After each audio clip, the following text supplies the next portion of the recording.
All right, good morning, everybody, and welcome today to today's Strategic Farming Let's Talk Crops program.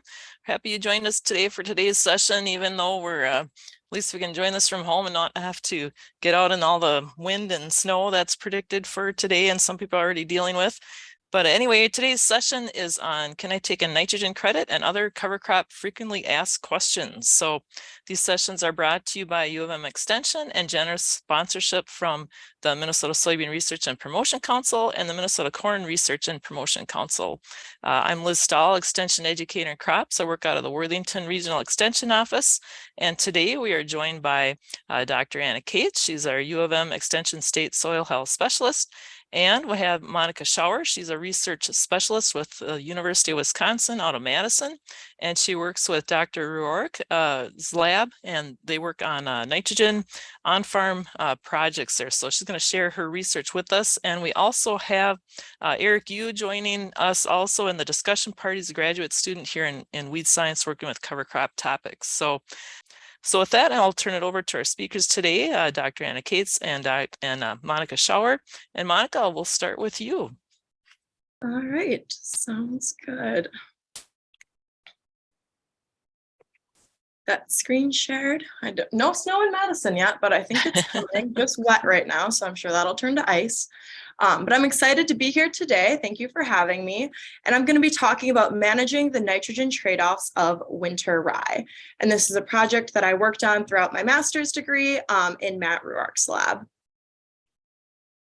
So first of all, why are we interested in cover crops? Why is this a tool that we really need to incorporate on the landscape? In Wisconsin, and I'm sure in Minnesota too, in the fall, a lot of our fields look like this. This specifically is a corn silage field, and once that crop is removed, there's very little residue, no living cover left on that field, and that is bare soil that's going to be prone to leaving the field via erosion and runoff. And we want to keep soil in the field. That's one thing that we know we want to do. So also with corn silage grown as a crop, we also commonly have dairy manure application. So specifically in Wisconsin, we have limited storage for that manure. So heading into the winter and into the spring, farmers need to get that manure out on the field in order to make some room in their storage space. So fall manure application is a very common practice with corn silage harvest. And that makes it extra important to have that living cover on the field. When we're applying a nutrient-rich manure to a bare soil, those extra nutrients are also prone to leaving the field via erosion and runoff. And that's where we run into some environmental consequences if those nutrients are going into the streams and nearby waterways. And we can also run into some issues with nutrient leaching and into some groundwater issues. So cover crops are a really great tool to kind of try to solve this problem a little bit. So cover crops can provide soil coverage from that time between cash crop harvest and cash crop planting that following April. There's a long period of time when that soil would otherwise be left bare, and cover crops can help to kind of bridge that gap and provide some living soil coverage during that time.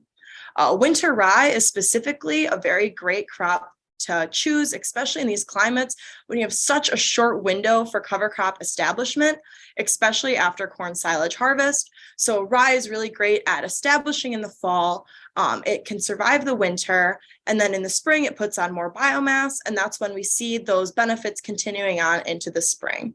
So it's a really great crop to choose in this climate when you have a crop that's going to be harvested in early fall.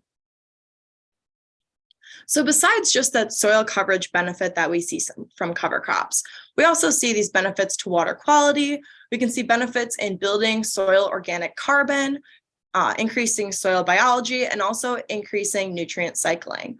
But a lot of these effects only take place when we have cover crops incorporated into a rotation year after year. So we have long-term adoption of this practice. But we do also have some drawbacks with planting cover crops, especially grass cover crops, and that can be yield drag and a nitrogen effect. The cover crop is really effective at taking up nitrogen from the soil, which is great from a water quality standpoint, but it can also lead to some dings in the yield for the following year's crop. Specifically, when you have corn following a grass cover crop, those are two grasses, both nitrogen demanding, so you can see some negative yield effect caused by that nitrogen effect.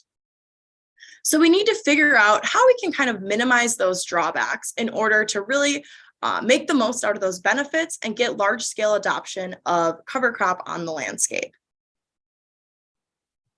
So here's an example of when we've seen that drawback, when we've seen that negative yield effect with corn planted following a rye cover crop. So this was a study taking place at a research station in Wisconsin. And this is just a classic corn nitrogen yield response curve. So on our x-axis, we have 6 nitrogen rates, and on our y-axis, we have corn yield in bushels per acre. Our blue line is the no cover control. So that's where no cover crop was planted. Corn was just planted onto the bare soil. And our orange line is where that cover crop was grown. So if we look at this blue line, this is the corn yield response following no cover. You can see it's the classic, the yield increases as nitrogen rate increases, but it does plateau at about 128 pounds of nitrogen fertilizer per acre. So we see that yield plateau. There's really no return in fertilizing any higher than that rate. Then we look at our orange line where that winter cover crop is grown. You can see that curve looks a lot different. It took a lot more nitrogen in order to reach that plateau mark. And even there, it didn't even quite get to reach that plateau. But when it started to flatten out, was at about 235 pounds nitrogen per acre. So it took over 100 more pounds of nitrogen in order to reach that yield. And even with that high nitrogen rate, there was still a 7 bushel per acre yield difference. So we weren't able to fully recover that yield. But this isn't taking place all the time. This is kind of a worst case scenario of a yield effect that you can see when you have corn following rye, but this isn't what happens all the time. An important thing to note is that this is at a really, really high rye seeding rate.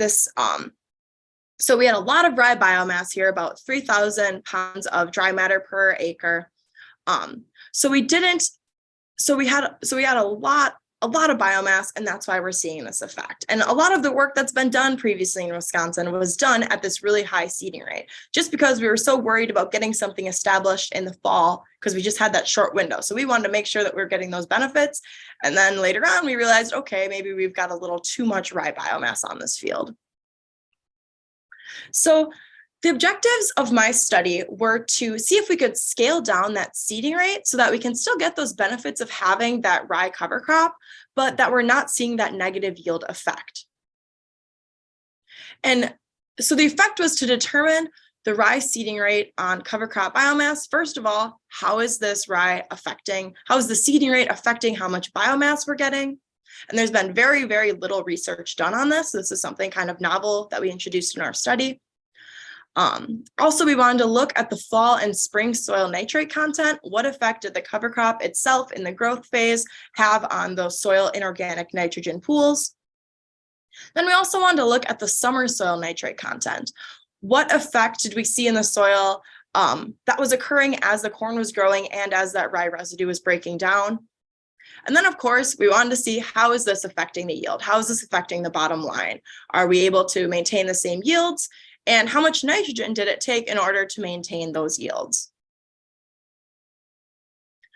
So now I'll kind of walk you through the timeline of our study. So we had corn silage harvested late September, early October.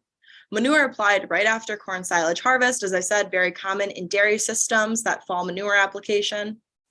And this manure was separated liquid dairy manure applied at 10,000 gallons per acre.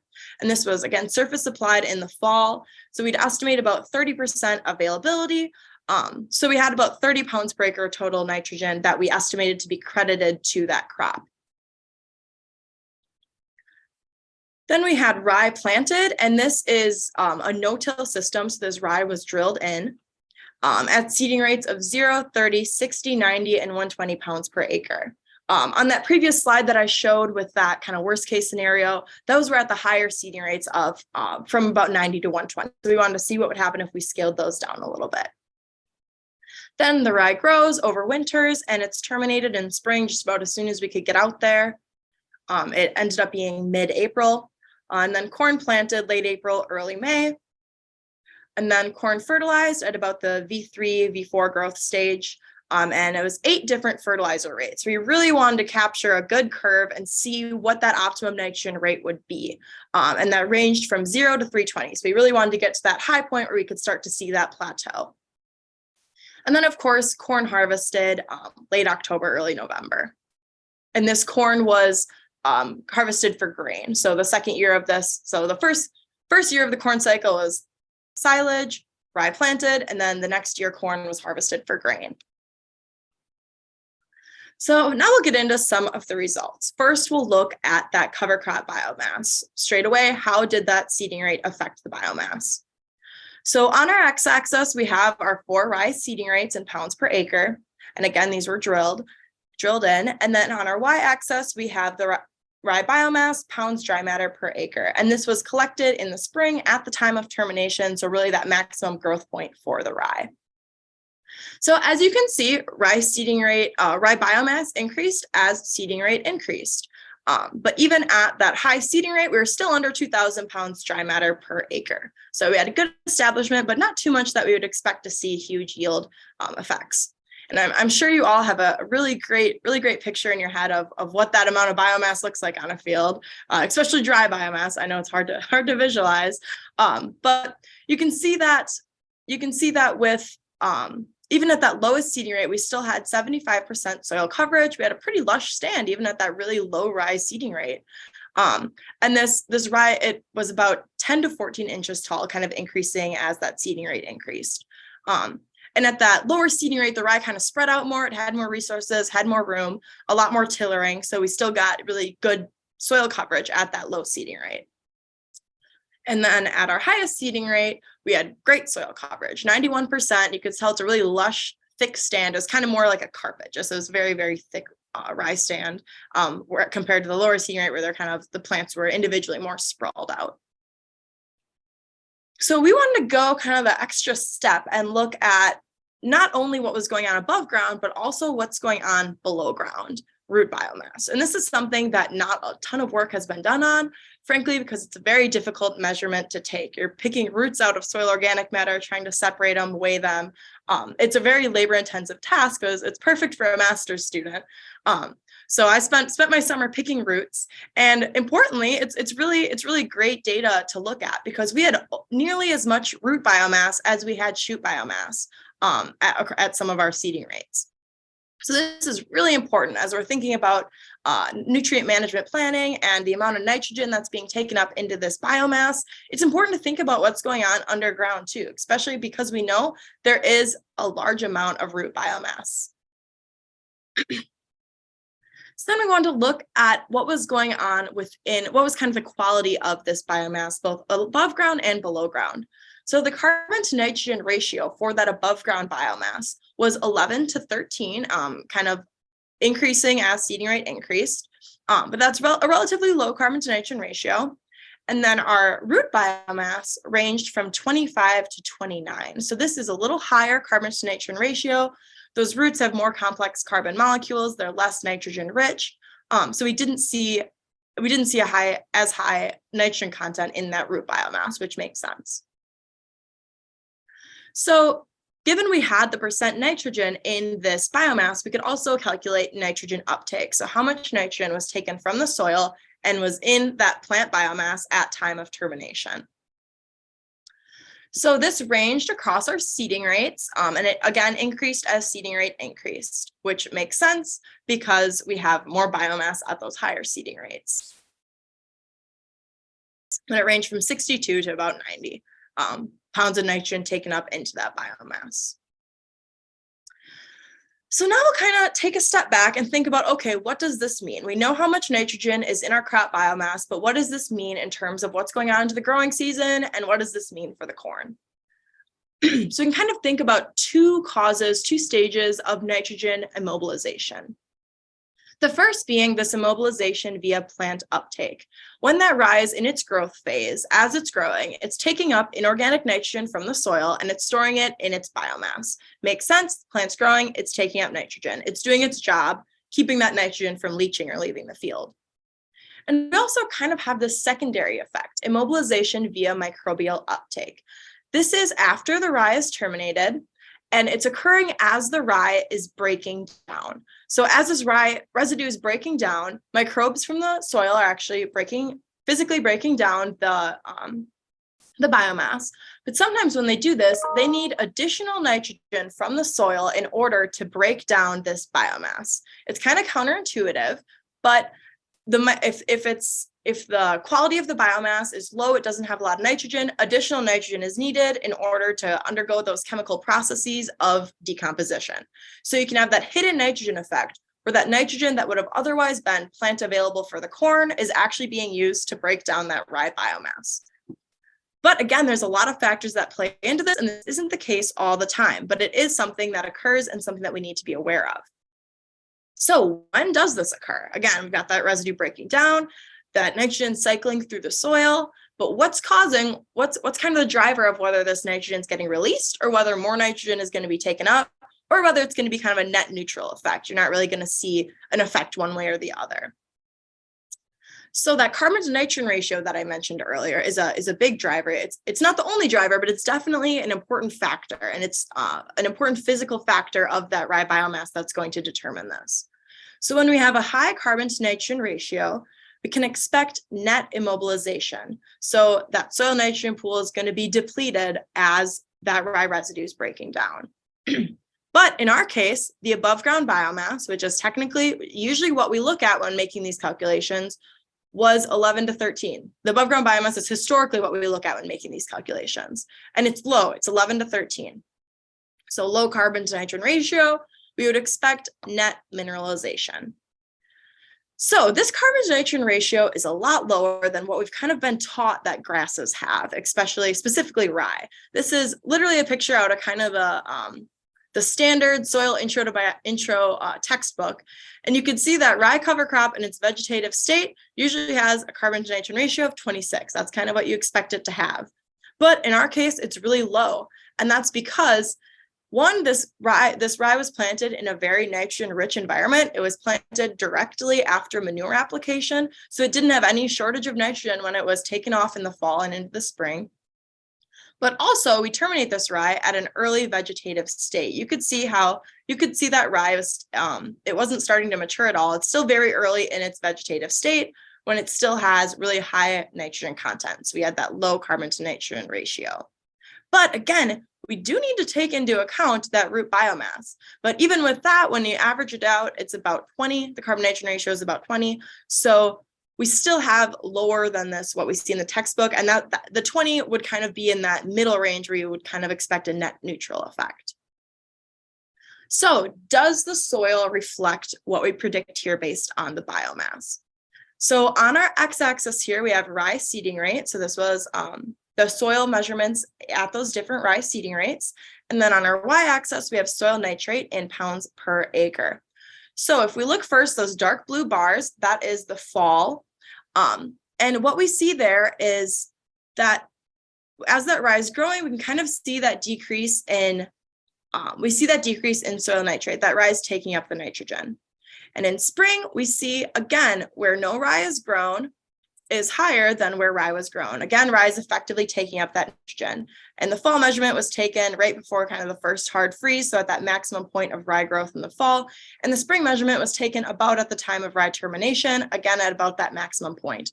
So you can see that drop from fall to spring where no rye was grown, and we can assume that some of that is probably due to nitrate leaching. Nothing's growing here, so that nitrogen is going somewhere and it's not staying in the field from fall to spring, even with that manure application. So, but in the spring, nitrate was effectively taken up by the cover crop across all seeding rates. So then we look at that summer measurement. So this was taken in plots where no nitrogen was applied and the corn was in growth stage about V6. This was in kind of early July. So from spring to summer where no rye was grown, we saw a decrease in nitrogen. So that's telling us that the corn was really scavenging the nitrogen from that soil, and we saw less nitrogen from spring to fall, which you'd kind of expect. But where rye was grown, we saw an increase. So this is very important because it's telling us that immobilization is not occurring. Maybe some mineralization is occurring, but there's other things as the soil's warming that could be causing this increase. But The important comparison is to where rye was grown and where it wasn't. And from that, we can say immobilization was definitely not occurring. So now let's look at what this means for corn yield. So it's kind of similar to that first graph we saw. We have our nitrogen rate across our x-axis from 0 to our highest rate of 320. And on our y-axis, we have corn yield in bushels per acre. Again, this is harvested for grain. And our lines are our rye seeding rates, 0 to 120. So the red line being the 0, that's where no rye was grown. That was our control. So you can see that yield response compared to where rye was grown. But if we look first into where no nitrogen was applied, this is just that immediate nitrogen effect caused by where rye was grown compared to where it wasn't. So, and with no additional nitrogen inputs. So that red line is where no rye was grown. You can see that was our highest yield. That was our highest yield at 185 bushels per acre, compared to where rye was grown at, and our lowest yield was at that highest seeding rate, 163 bushels per acre. So you can see that separation there compared to where rye wasn't grown or where it was grown, because the rye took up nitrogen. There was less available to the corn. Makes sense. But importantly, it didn't take much nitrogen to recover those yields. So we looked at the economic optimum nitrogen rate, which is kind of that point where an increase in nitrogen returns a yield increase large enough to cover the cost of nitrogen. So this is the economic optimum fertilization point. So where no rye was grown, this was only 66 pounds per acre of nitrogen. Very, very low nitrogen application. And that's telling us that this soil is pretty nutrient rich and it didn't take much nitrogen in order to reach that yield. When we had that cover crop grown, we actually needed even less nitrogen at that lowest rate. And then you can tell the rest of the seeding rates, everything's grouped together pretty closely, except for that highest seeding rate that took 20 pounds more. But again, less than 100 pounds of nitrogen in order to recover those yields. And I don't know anyone fertilizing less than that. So that's telling us that we did not see a nitrogen effect here. We did when no nitrogen was applied, but those yields were very, very easily recovered with the addition of nitrogen fertilizer. And we did have one seeding rate that was lower, but for the most, our one seeding rate where we had that high amount of biomass where that yield wasn't able to recover. We don't really know what's going on there. But at those higher seeding rates, or at those lower seeding rates, those yields recovered and we did not see a yield effect. And if you average it out, we did not see a yield effect. So what is this telling us?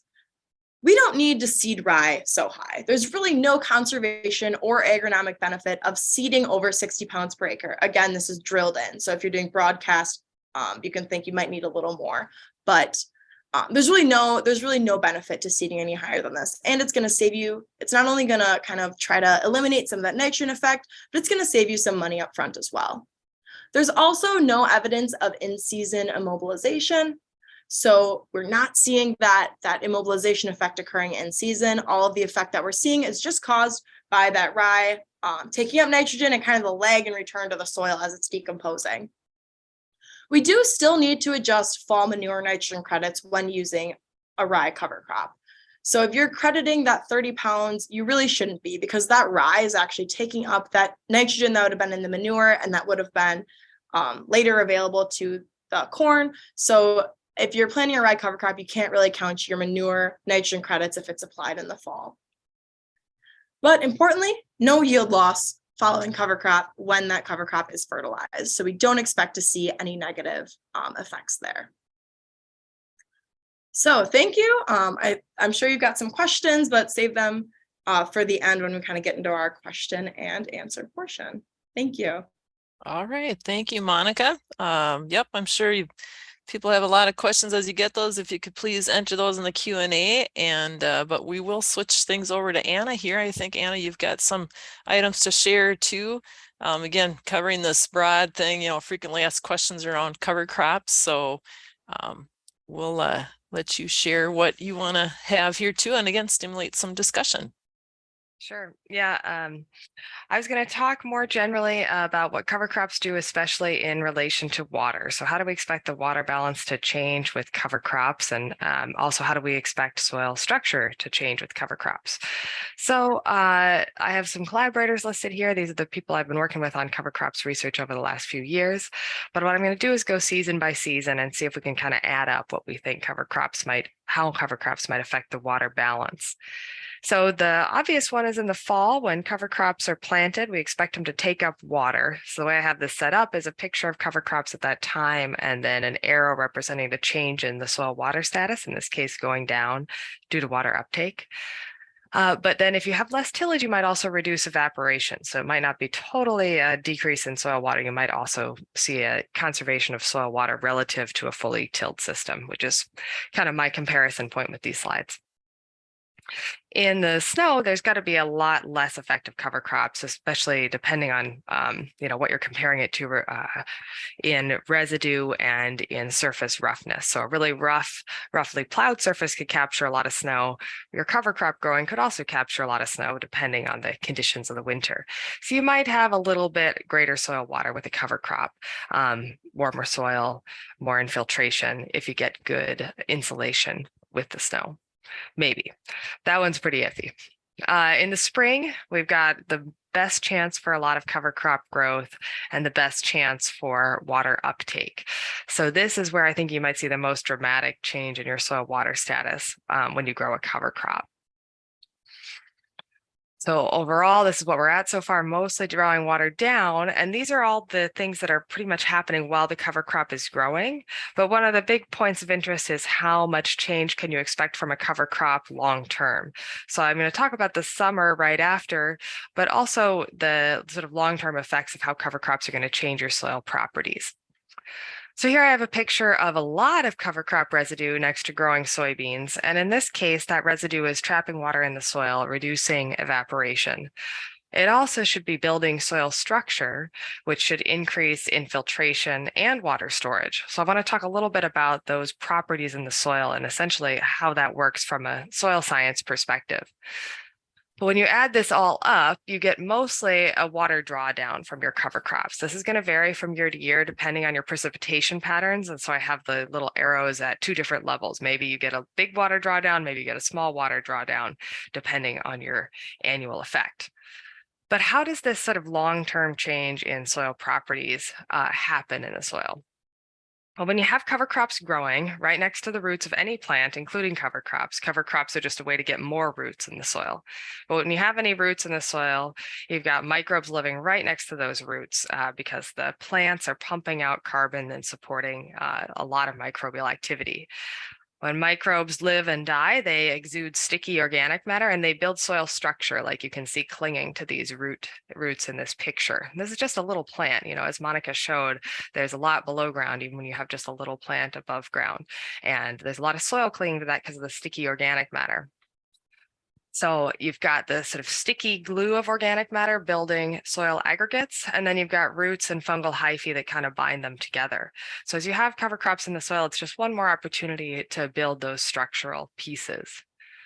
This is a little video of an aggregate, and I like it because it shows the mineral soils in gray, the pores in blue, and then the brown that gets cut away and revealed is the organic matter inside. So you can see the organic matter isn't distributed evenly in the aggregate. It's sort of a snowball with a rock and maybe some trash inside, but the organic matter is better than the rocks in the snowball. And then the pores, though, are distributed all throughout the aggregate.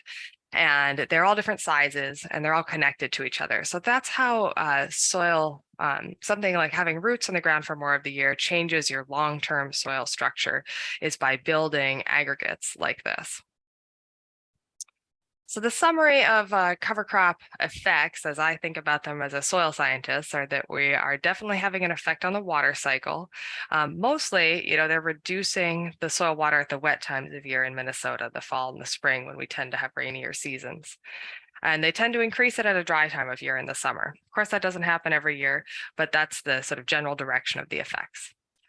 They tend to feed microbes, build soil structure, and then they tend to reduce erosion. I'm just going to show one slide on the evidence Liz and I have been gathering on erosion reduction with cover crops.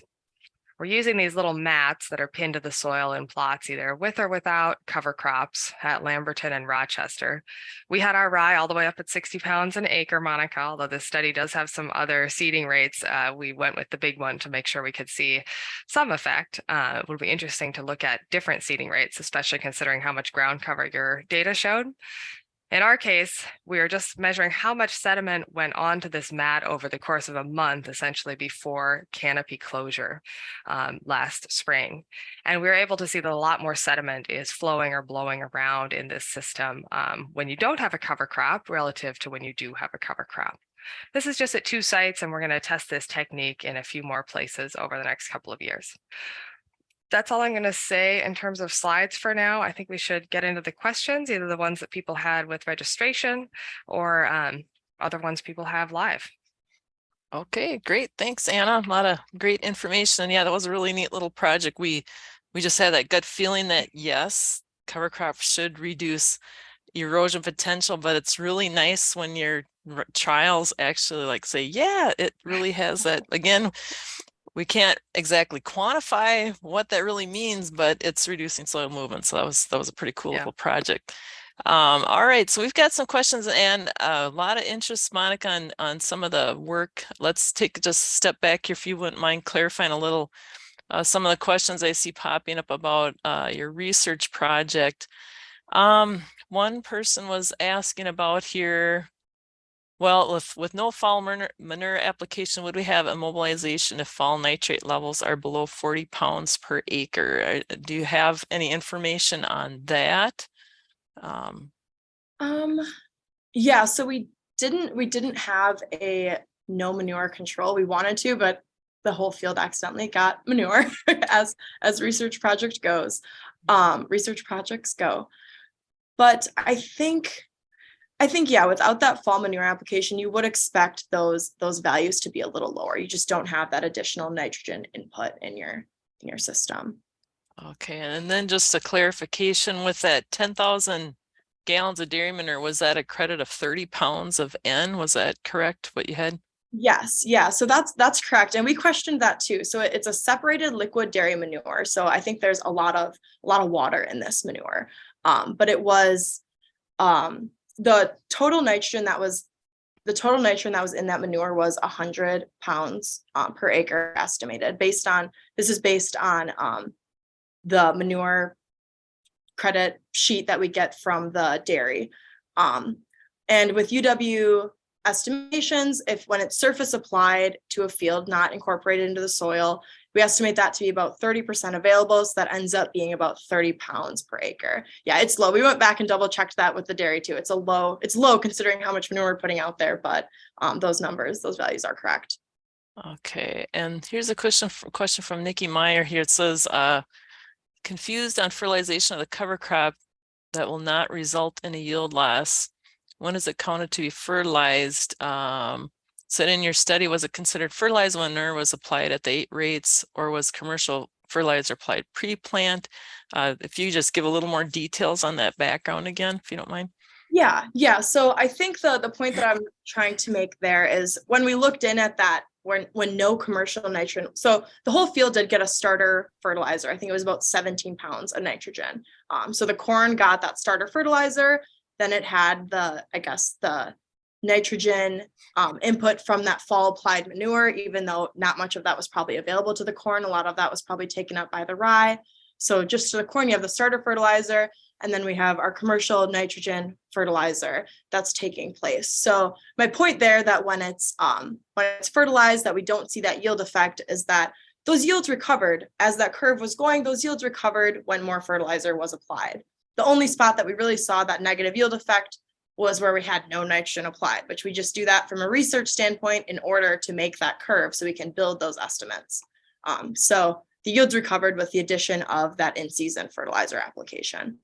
Okay, and sorry, one more technical question on your projects here too. This showed up in the chat. Was there any drain tile under the rye plots to measure leaching of nitrogen through the soil or N uptake in the rye biomass? Right. No, there was not any. This isn't a tiled field, and we didn't do any water quality measurements. It's something that I've gotten a lot of questions on. I think it'd be something that'd be valuable to add kind of to our research projects in the future. But no, we didn't measure that. So we made inferences about leaching based on other data that had soil nitrate tests compared with actual leaching values, and just kind of from the literature, the inferences that we can make. So leaching inferences we just made from those soil nitrate test values and the difference from fall to spring.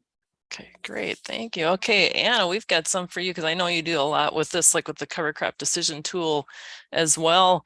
You have any comments about winter wheat as a cover crop? I like soft or hard. They're getting specific here too, but No, I don't have any comments about that. The main thing is is it going to winter kill or not? And so if you're looking for something winter hardy, you might look at varieties that are, best suited to that. So that I feel like that's the main decision point for cover crops, which gets at this other question that somebody has is studies using a cover crop that terminates due to winter versus rye.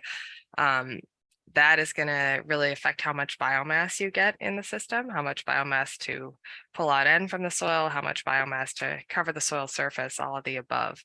And we're doing some research on that down in Waseca. We tend to get pretty spindly stands, small amounts of biomass before winter killed crops, even in southern Minnesota. So that it's just a challenge to work those into a rotation unless you have a real short season crop like a canning crop or a small grain or a silage. yeah, You had and anything that to that, Liz? I know you've looked at some of those. yeah, and I think I'll just put in a plug for that Midwest Cover Crop Decision tool because again, we're looking at frequently asked questions. That's a really nice tool. If you won't mind plugging that website in there, I can try to plug it in there too, but that can help show when good seeding rates are for the different cover crops and seeding timings, kind of your better windows to do that. And, are they considered like an erosion fighter or, just kind of the different traits potentially in nitrogen, source too. But again, as, Monica shows, we need a lot of research on all that too. But again, that's a really nice tool. And we do have the cover crop recipes as well too. And that's not to imply that, okay, this is what you must do. It's just kind of a easy entry point for cover crops into like a corn soybean system or after corn silage or canning crops. So those are some really nice ones as well. Okay, so I'm gonna, let's see. Oh, any comments? Okay, we got a comment about how many days before planting corn was a rye termination. And so that I think is looking at specifically to your study, how many days before planting corn was a rye termination. And I think that would open up to just a general question, what have we found on rye termination timing as well? So, but first of all, maybe we'll do the specific to your study, Monica, and then we can open up that question in a more general sense. Yeah, so that was rye was terminated about 2 weeks before corn planting, which we found to be a pretty good which with some other research, we found that to be a pretty good length of time to give that rye kind of a head start to start decomposing before that corn's planted, and for ease of planting too. So that rye can kind of start to die off and break down a little bit. And you got pretty decent biomass for that timing too. I think in our trials, when we have terminated that early, we're getting maybe 1,000 to 1,200 pounds, per acre biomass. In some of our trials, much reduced. It depends on the year with your soil types and all that too. But yeah, this would have been the fall of 2021, so it was a pretty warm fall. So I think that's kind of what gave us the head start. I saw a question too. This was a Plano silt loam. The study was conducted on a Plano silt loam at the Arlington Research Station in Wisconsin. Okay, Eric, hopefully you're awake here. I'm going to pull you out of the background there and just say, I know you're doing a big research trial that a number of us are involved in as well, looking at cover crop termination timing and looking at from the weed management standpoint, but maybe do you have anything you want to share on that with the, is it better to terminate a couple of weeks before or at planting or what kind of things have you found? And you've worked with different seeding rates too. So if you don't mind sharing a little bit of what you've been seeing too. Yeah, so for my project, we're looking at different seeding rates and different termination timings, as you mentioned. And the different termination or seeding rates that we looked at were 60, 90, and 120.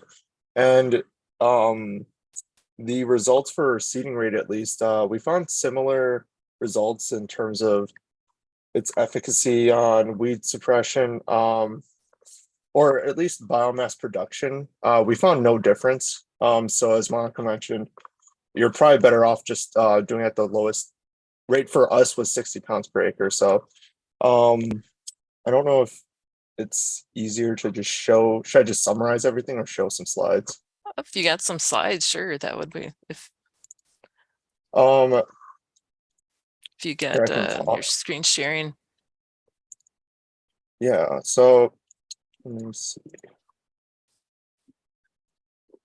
And I'll give a little background. Yeah, Eric Yu is a graduate student with the University of Minnesota doing a lot of cover crop research too. So we thought we'd pull him in here as well, since he can help address some of the frequently asked questions that people have around cover crops. Yeah. Are you guys able to see the screen? You're in, can you get it in presentation mode? We're seeing your Yeah. speaker notes on there too. Oh, okay.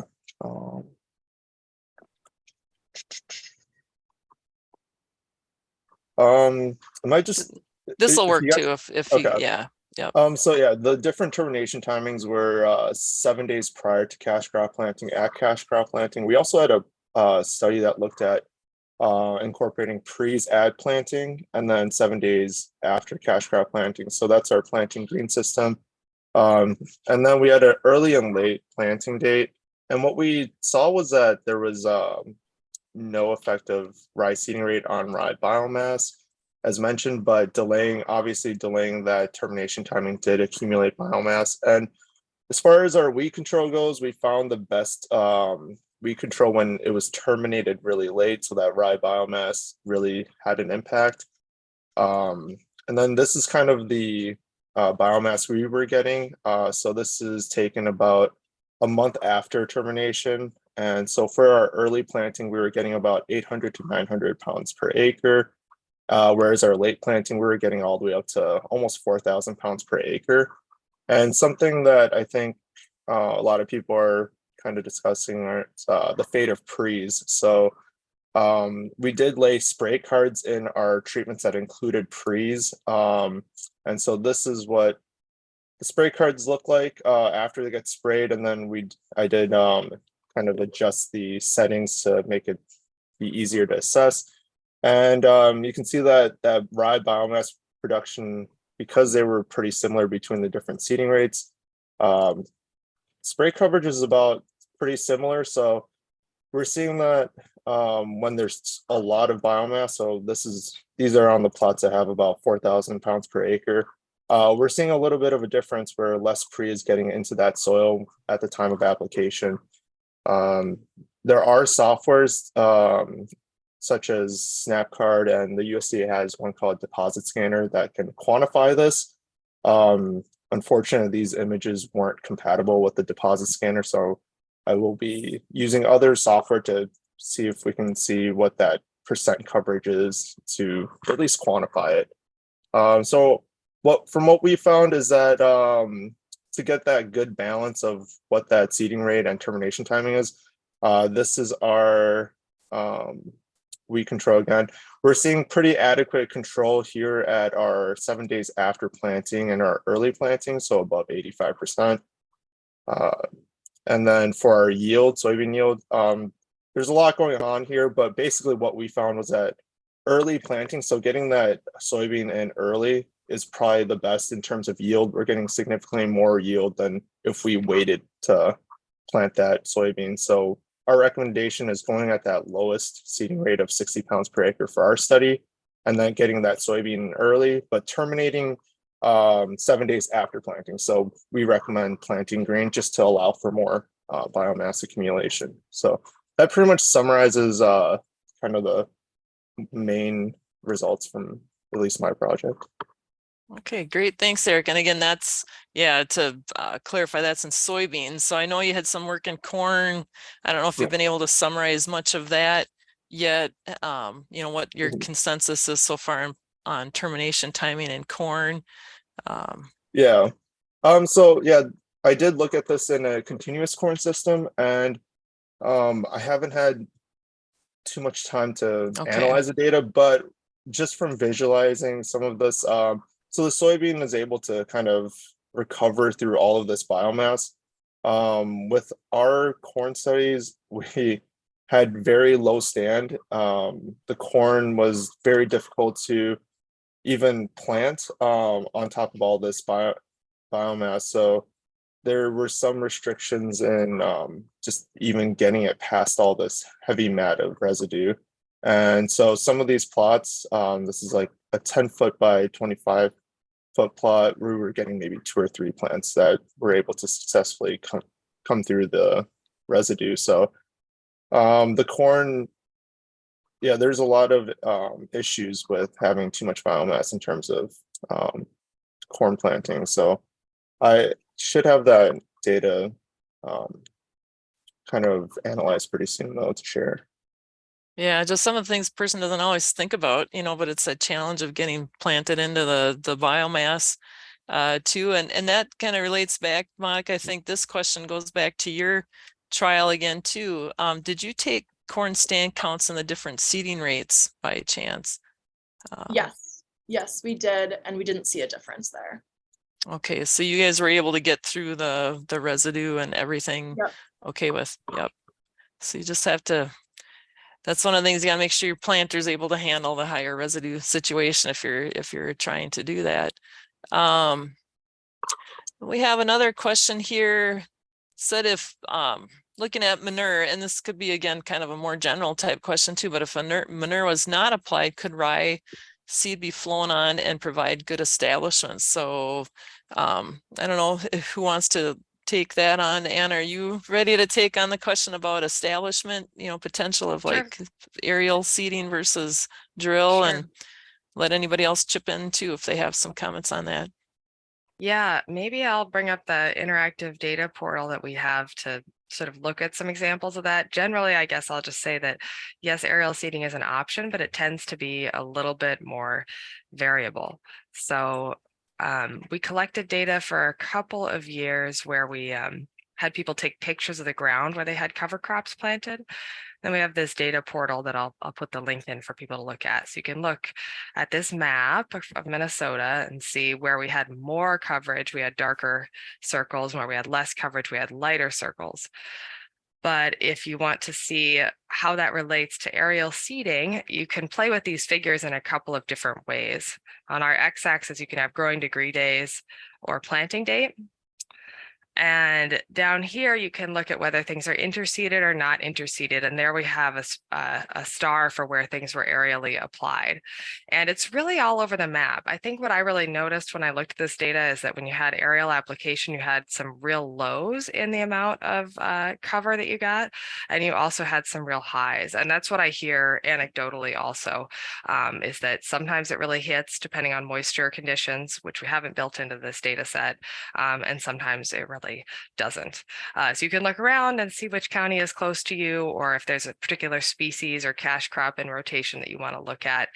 You can poke around at this data and see which mixes and setups were most successful if you want.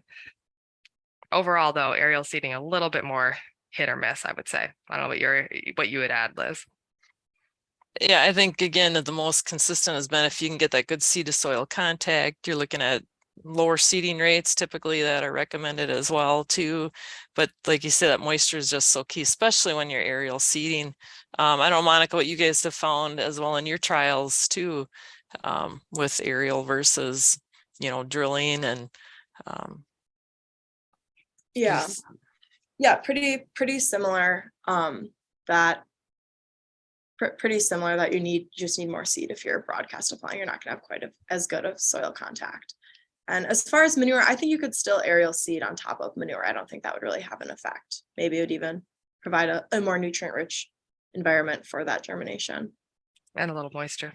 Mm-hmm. Yeah, that's true. Especially I learned with dairy manure has a lot of moisture today. Yeah. I've heard some people aerial seed and put manure on top of it and they've had success with it. So yeah. All right, Lance Peterson asks here, is there research trials on the row spacing of the cover crop to see what crop response differences are depending how far away the cash crop plant is from the cover crop row? Anybody want to look at that? I know that when we've done research, I work with Axel Garcia at Lamberton, and a lot of our trials, and when they're drilling, he's just drilling like between the crop rows, so we're not having that direct competition with the plant. And I've seen some work, I think it was at Wisconsin. I don't know, Monica, if you're familiar with that too, but I know there's been some work too where they played around with different row spacings. And I just think if you don't have that crop right in the row, that has been beneficial. I don't know if you've got anything to add on that with more specifics, but yeah, I think as long as it's not planted directly on top of the rye row. Anywhere in between is kind of okay, because looking at the root biomass, we looked at the distribution too of the roots between rows and in rows. And it was honestly almost even. Like those roots really spread out more than what you're just seeing in that single row on the above ground biomass. And in my trial, it was 7.5-inch rows. So it's like by the time that rye was harvested, that rye was pretty, or by the time it was terminated, that rye was pretty spread out, and those roots underground were pretty spread out too. So soil is kind of similar conditions across the rows there. Yeah. Is there anything you want to add about that too, Anna, or? Nope. No, I think that really depends on this, like whether you should do that as a farmer really depends on the logistics of your system, whether it's easy for you to set up a drill that way or easier to broadcast and incorporate. Yeah. Yep. And we have a question here. Any research into spring planted cover crops? Anybody have some comments about that? I know Axel, again, I'm assuming this question would be like interseeding in the spring. I'm assuming into like a standing cash crop. I can just summarize again off the top of my head with like Axel's work again at Lamberton. He's done at multiple locations with interseeding, and you worry about you can seed too early. You don't want to seed it when you're planting. That's like the worst case scenario. We've seen dramatic yield impacts with that, and that's not something we'd recommend, but we did that in research just to show what potential impacts it could have. And if I remember right, it was like the V2 to V4 actually was a good time to seed it. Not that you would necessarily have no impact on the crop yield, but if you seeded later, we had poor establishment on average. And if it did get established, we typically didn't have anything that really could survive that crop canopy through the season either. We had just really minimal biomass. So that's just kind of in a nutshell some of the summaries that we've seen with early interseeding of cover crops. I don't know, Monica, if you have anything to share, or Anna, if you want to add on anything with that. We've done a little work with clover, but it's hard again to get that establishment. But yeah, we were shooting kind of about the same corn growth stage as you had mentioned, Liz. But yeah, hard. No solid data saying that it's working. So we've had really a hard time getting that clover established. Okay. Great. Now we are done with questions that came in, but we had a ton of questions that came in at registration as well too. And Eric, since we have you on as well too, I know you've done a lot of work with termination options, and that is a question that we get a lot of times too, like what's an effective termination treatment? And that is one really cool thing that you've been working with Devlin Sarangi on. And if you're still there, if you wouldn't mind sharing some of what you found too, like what's been the most effective cover crop, or the termination options that a person could look at.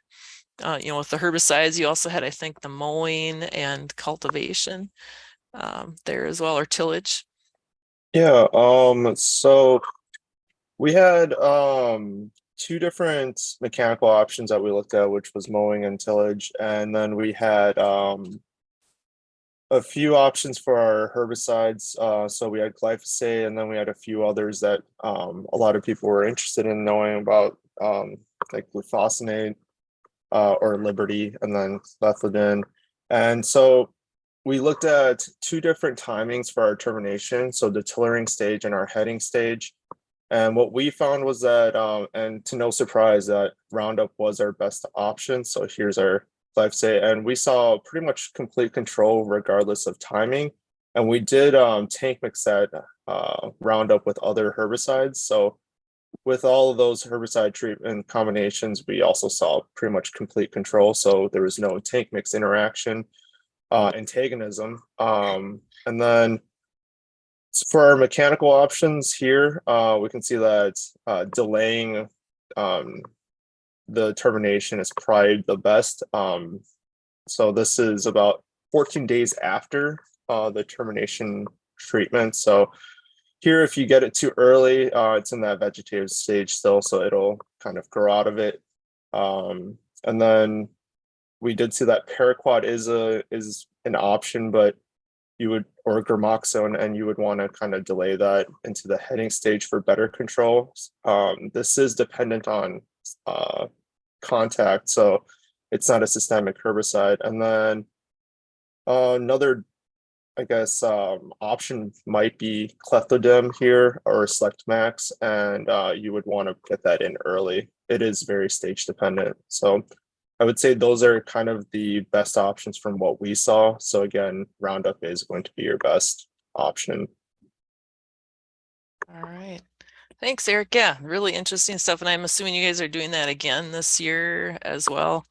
Yeah, so we'll repeat this year, and then there was talk about maybe including a roller crimper into the mechanical options here. Cool. Yeah, because we have very limited work on a roller crimper so far too, but we have a lot of questions on that. And one thing I'll note on with this herbicide trial too, just remember too, you know, you have paraquat in that trial. We're doing pesticide safety education training right now, and that's restricted use pesticide, and you are required to have additional training besides being a certified applicator with that product. So just to keep that in mind. So we're getting near the end. I want to just open up because again, we had a ton of questions at registration too. Is there any questions that, you know, you, Anna, or you, Monica, would like to address out of these that we had at registration? Anything you want to add in before we have to wrap things up? Because we had a wide range of topics there. I guess I'll focus on a couple that I can add resources to. Some people ask about soil health testing, and I'm going to plug a really nice set of videos from Iowa State Extension looking at visual and also commercial assessments of soil health. And then so I'll plug that link to the YouTube channel in the chat. Awesome. Okay. I do always say you don't have to send it to a lab for soil health testing. Use your shovel first. That's kind of been one thing that we have. Yeah, it's very hard to quantify what we see, right, with our own eyes, right? That still is a challenge. Yeah. How about you, Monica? Anything you want to add, or any additional comments with your work, or what you've been doing, or other questions we have here on the docket? Yeah, I can address the one that came in. What's a good mix to start with year one? Well, it depends how much time you have to get a crop established. But if you're new to cover crops and you don't want to risk that negative nitrogen effect, it might be good to start with a grass cover crop that's able to establish in the fall, but maybe one that doesn't overwinter. So you don't have to worry about that spring biomass kind of getting away from you. So that oats or barley would be a good grass cover crop to start with there. But if you have time, a mix would be great too. Okay. Great. And we did have a lot of questions come around on herbicides too. We do have, I think that link is up in the chat already too, about establishment, because as we know, herbicides can also have an impact on our cover crops potentially as well. That's an area of a lot of different research. So we do have a website on that with some more information with extension. South Dakota State University has looked at the residual effects of herbicides on cover crops after wheat and after corn silage too. We posted those in the chat. Those are some nice resources. And I always tell people, if you're going to graze your cover crop, make sure you're reading those labels to make sure that what you're doing is allowed to as a rotational crop. So yeah, so I will start winding this up here. And again, I know we got a lot of questions, but we will have a lot of information. We're got a lot of stuff that we need to get onto our cover crop website. That's on our big to-do list over the year here. So keep that in mind, our U of M Extension cover crop website. And I'd like to thank our speakers today. Thank you, Monica, and thank you, Anna, and also thank you, Eric, for coming in too to help out with the questions here. And again, thank you everybody too for joining today with our Strategic Farming Let's Talk Crops program. And if you would please again answer that very short 3-question survey, we would appreciate your input on that. And again, thanks to our sponsors, the Minnesota Soybean Research and Promotion Council and the Minnesota Corn Research and Promotion Council. We will have this recording posted live before next week's session. And reminder, those of you that are attending live that are looking for CEUs, please hang on. We'll get that QR code up here in just a minute. You do need to use that CCA app to get that QR code through.